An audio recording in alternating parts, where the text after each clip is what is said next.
Se alguém, até hoje, se me pergunta como é que você se vê, eu falo, me vejo como pesquisador. Na minha essa é a cabeça, assim. Eu tenho uma cabeça de pesquisador, eu tenho uma, né, eu penso como assim, eu tenho algumas coisas que para mim são muito naturais, assim, é parte do quase que não que eu acredite em arquétipos, mas eu tenho é mais fácil para mim estar nesse papel, assim, sabe? E com a parte da startup foi a mesma coisa, assim, porque o que me incomodava? Eu falava assim, caramba, eu estava estudando dor, aí eu comecei a entender, que foi até o que um pouco me motivou a sair, né, do modelo que eu estava empreendendo antes, que era assim, estou estudando dor, estou vendo o tamanho desse problema, estou vendo o impacto desse problema, e assim, esse problema não se resolve. E você estava resolvendo uma partezinha muito específica. É que assim, eu estou entregando valor aqui, mas assim, poxa, isso aqui está resolvendo o problema, sabe? Eu estou enxugando gelo. E aí isso começou a me incomodar, assim, sabe? Tipo, chega a ser um dilema ético aí para você?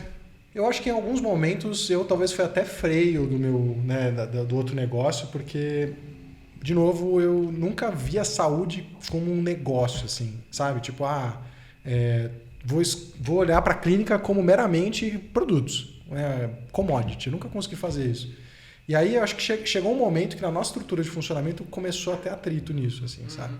Isso foi um dilema ético, mas eu, na verdade, comecei a olhar para um macro diferente, sabe? Eu comecei a perceber, eu falei, caramba, o problema é muito maior. E na minha cabeça de acadêmico, na minha cabeça de dava curso, aula, o que bateu em mim? Eu falei, olha, a baixa qualidade assistencial é um problema. Os fisioterapeutas são uma parte importantíssima dessa solução para essa problemática da dor crônica musculoesquelética, que é o que eu estudava, sempre estudei.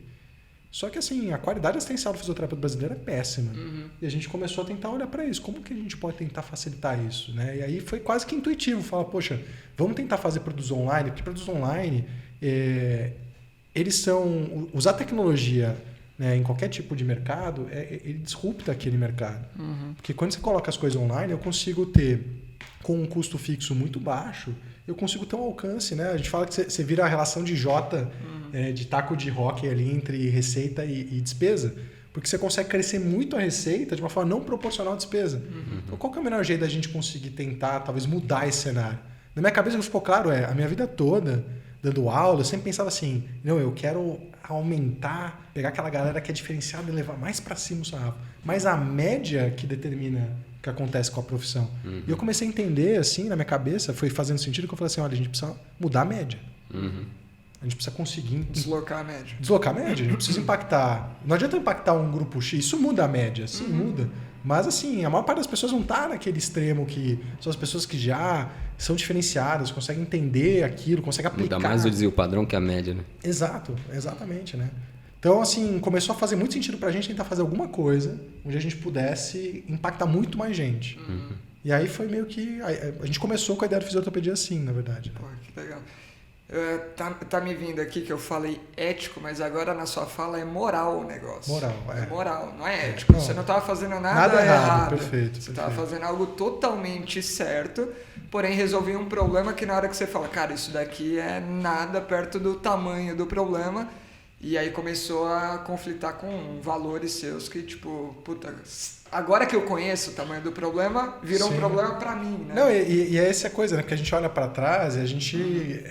sei lá, interpreta as coisas. Na época eu não tinha essa percepção, assim, que isso estava me incomodando tanto.